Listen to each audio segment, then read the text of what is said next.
Hello, and welcome back to another episode of the Am I Successful Yet podcast. Today, I'm going to stop pussyfooting around the fact that I'm a lawyer. Although, on the day of release of this podcast, I'm hoping I'm only going to be a lawyer for another 2 days. But that is not because I think lawyering is bad or anything like that. It is because things sometimes come to their natural end, and I am happy to say that this is what has happened in my current role. So I think actually for me, and I know that lots of people are going to disagree with this, that, perhaps are not me. I actually think that lawyering has created for me just a better way of doing things. And look, I'm not saying that I'm, better than anyone else, or anything like that. All I'm saying is that what law has taught me, so one of the first things is how to write, how to draw together words to get a point across, to make someone feel something, to create a story. That is one of the key skills that we learn as lawyers. The second thing it has taught me is that how to advocate, and whether I'm advocating for myself or I'm advocating for my parents because they got a parking ticket, which is fucking stupid, but how to advocate for myself and how to advocate for other people in situations that are not fair. It has created for me that suffering is relative, because you often get, you often hear people, oh, well, it's not as bad as the other person.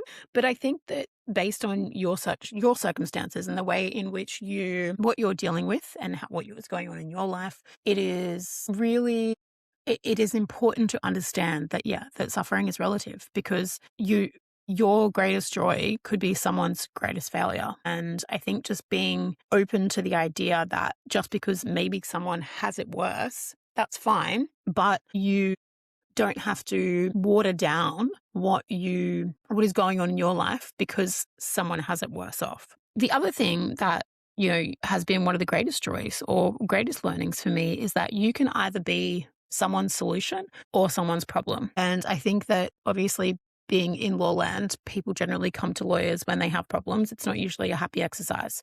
But I have had this beautiful, ability to be able to be part of people's happy journeys, because I have done visa applications and supported people through, if they've had, things go on in their life, or they haven't been able to string together a story, as well as the next person. And I have been able to come in and assist them to then tell the story right, to get the visa application that is in line with the criteria that is there. The story is not untrue. It's just writing it in the way that is going to get them the best outcome. And I think that is a really big thing, is that if you can be part of people's solution, you're offering the world some of the greatest value possible. It has also taught me about and I don't know whether this is a good thing and a bad thing, is that the value of the respect for a hierarchy. And I completely appreciate that. But I think that actually caused a little bit of a detriment to me early on in my career, because I was scared. Like, you get scared to talk to people that are more senior than you. And I think that the reality is that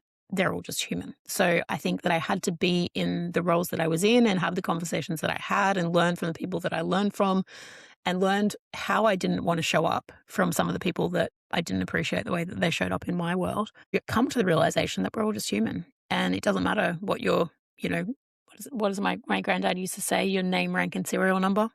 Doesn't matter what that is. We're all just human. The other thing that I learned is that humans have an amazing ability to draw in information, and you can either digest it and simplify and provide people with a way forward, or you could overcomplicate that information and, again, be part of that problem.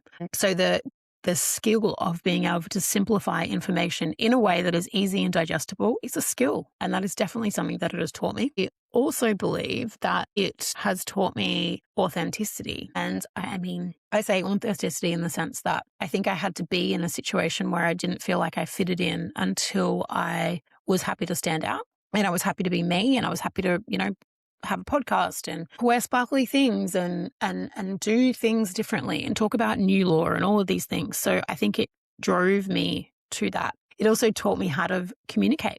And I can't say that I'm the best of communicators in all situations, but it gave me the basis to create this ability to have a conversation. I also have some pretty powerful research skills, some pretty persuasive ways of talking, so ability to negotiate, again, that ability to digest information and then simplify it in a way that, people can understand more easily.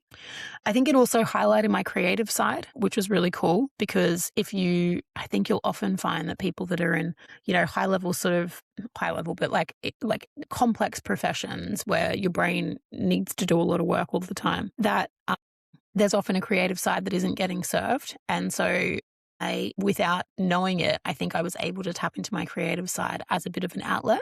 I also learned that, you can accept and not accept certain parts of a role of the people that are managing you. You can take on feedback, or you can take on criticism, and you can take on, let's call it abuse or bullying. Or you can be like, no, I'm not taking that, but thank you. I appreciate that's how you feel, but I'm not going to be taking that. So the freedom to choose, I feel like this freedom to choose and the sustainable ambition always comes through when I'm talking. It doesn't matter. We always come back to that point. So yeah, advocacy, writing, speaking, the being part of the solution, not the problem, distilling really difficult information down into actual workable information, the power of authenticity, the power of saying, I'm going to take that or I'm not going to take that. And that took a really long time in my career. And just the power, the realization, and this is certainly something I've only learned in the last probably 5 years, I reckon, is that old saying of you are the smartest person in the room, you're in the wrong room. And I used to take that as a negative. If that you were not the smartest person in the room, then you would you like, why are you there? And so I've been able to create a positive spin on that now, as opposed to that negative spin that I used to have, that it was like, oh, well, you're not at this level, so you probably wouldn't know this, or you couldn't do this, or you don't have the hierarchy or power to do this thing or make this decision. But now and maybe it's because I'm later in my career now, I'm able to flip this on its head and say, yeah, I don't want to be the smartest person in the room because that would mean I'm in the wrong room. Anyway, that was a really short episode for today, but I just wanted to talk about, Lawland in a positive light. As I said, at the time of recording this, I think that I've got 4.5 more days in Lawland. I am intending on exiting from my current role, and I will be going to Europe for a month and then coming back and figuring out what's next. And I think that the power to do that has only been created by a change in mindset. So that's something that's, we'll talk about in later episodes and probably later in the year as things are changing and shifting. But I think I'm a living proof of things have run their natural course, and which was a podcast episode a little bit earlier in the series. But here we are. So thank you for listening to the 40 series. I am not saying what day this is today because I am trying to insert some of the guest episodes as well. So this is day, we'll figure it out. Thank you for listening to the 40 series. I hope that you got some, something out of today, in that, Lawland doesn't have to be this horrible place of burnout and, I guess, like corporate stuff. It can actually create some positive skills. And I think if we can positively reframe the way in which we are looking at things, then it sort of assists and helps us to get through the more difficult days. Again, easy for me to say, but sometimes easier said than done. But here we are. So thank you for listening. This is episode TBA of the 40 series. I appreciate you being here. If you want to keep on following along, please hit the subscribe button, or I'm not really sure what it is, but the subscribe button. Comment below on if you're a lawyer, what your learnings from Lawland are. Also, if you're not a lawyer, what do you actually think of lawyers? No, don't tell me that. Have a beautiful day, and I will see you on the next episode.